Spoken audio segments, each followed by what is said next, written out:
जय श्री कृष्णा।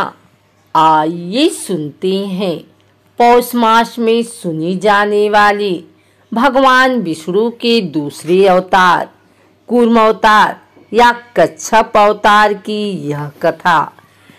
भगवान विष्णु ने विश्व कल्याण तथा धर्म की रक्षा के उद्देश्य से कई अवतार लिए, जिनमें से उनका कूर्म अवतार द्वितीय अवतार था। इस अवतार में भगवान विष्णु कछुए के अवतार में प्रकट हुए थे, इसलिए इस अवतार को कच्छप अवतार या कछुआ अवतार के नाम से भी जाना जाता है। इस अवतार को लेने के पीछे भगवान विष्णु का उद्देश्य देव दानवों की समुद्र मंथन में सहायता करना तथा मंदार पर्वत का भार उठाना था। आज हम भगवान विष्णु के द्वितीय अवतार कूर्म अवतार की कथा के बारे में विस्तार पूर्वक बताएंगे। आइए सुनते हैं भगवान विष्णु का कछुआ अवतार की यह कथा। एक समय जब देवताओं को अपनी शक्ति का अत्यधिक अहंकार हो गया था, तब उन्होंने ऋषि दुर्वासा का अपमान किया था।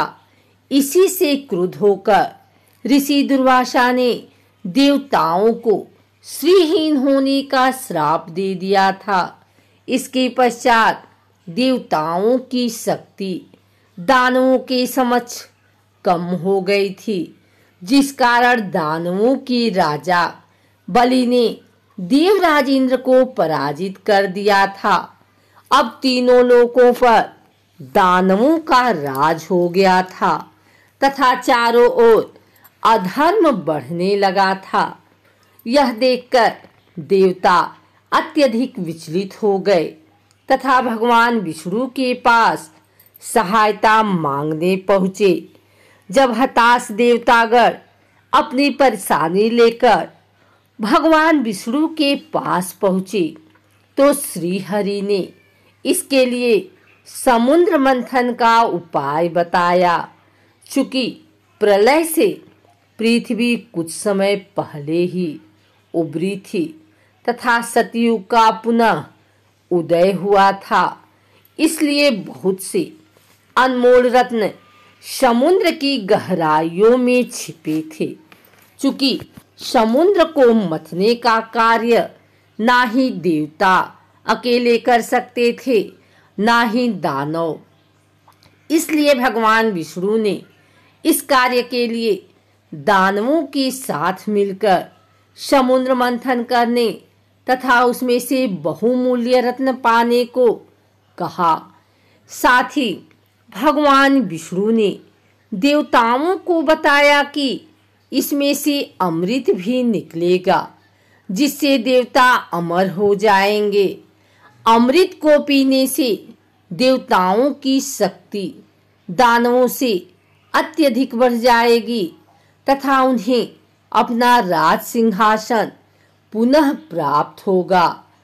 भगवान विष्णु की आज्ञा पाकर सभी देवतागण देवराज इंद्र के साथ राजा बलि की नगरी गए तथा उनके सामने यह प्रस्ताव रखा।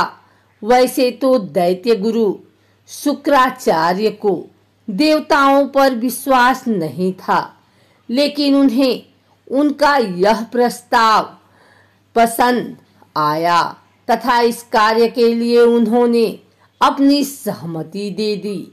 इसके पश्चात देवता तथा दानव क्षीर सागर में समुद्र मंथन के लिए पहुँचे। समुद्र का मंथन करने के लिए विशाल मदारी की आवश्यकता थी, जो उसे मथ सके। इसके लिए भगवान विष्णु ने अपने सुदर्शन चक्र की सहायता से मंदार पर्वत को काटकर समुद्र में रख दिया। इस पर्वत की सहायता से देव व दानव समुद्र को मथने का कार्य कर सकते थे। अब उन्हें इस पर्वत को घुमाने के लिए एक मजबूत रस्सी की आवश्यकता थी।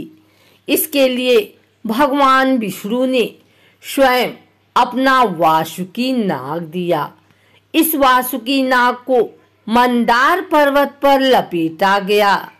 इसके मुख को दैत्यों की ओर रखा गया तथा पूंछ को देवताओं की ओर।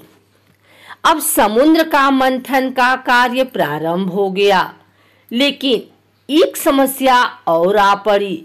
चूंकि समुद्र बहुत विशाल तथा गहरा होता है तथा इसमें कोई पक्की भूमि नहीं होती है, इसलिए मंदार पर्वत अंदर रसातल में जा रहा था।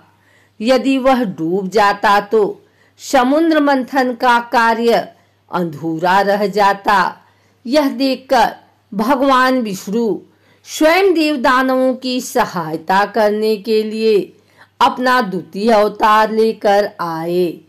इसके लिए उन्होंने कछुआ का अवतार लिया तथा मंदार पर्वत का भार अपनी पीठ पर उठाया।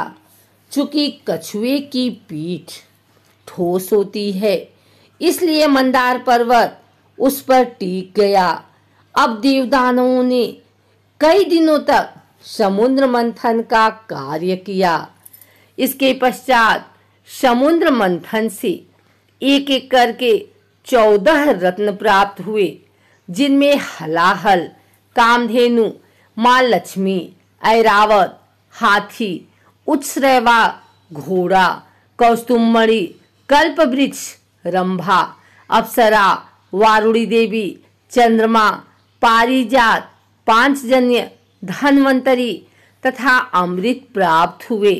जैसे ही अमृत प्राप्त हुआ, वैसे ही देव दानवों के बीच उसे प्राप्त करने के लिए भयानक युद्ध छिड़ गया। तब भगवान विष्णु ने अपना अंशावतार मोहिनी लेकर उस युद्ध को समाप्त किया तथा सृष्टि का उद्धार किया। भगवान विष्णु के कच्छप अवतार लेने के पीछे उनका मां लक्ष्मी को प्राप्त करना प्रमुख उद्देश्य था। इसके अलावा महाप्रलय के पश्चात जो बहुमूल्य रत्न तथा औषधियां समुद्र की गहराइयों में जा चली गई थी, उन्हें प्राप्त करना आवश्यक था, क्योंकि उसी के द्वारा सृष्टि का कल्याण संभव था। इसके अलावा किस बुराई पर दैत्यों का उपयोग अच्छाई के कार्य के लिए किया जा सकता है, यह दिखाना भी इस अवतार की विशेषता थी।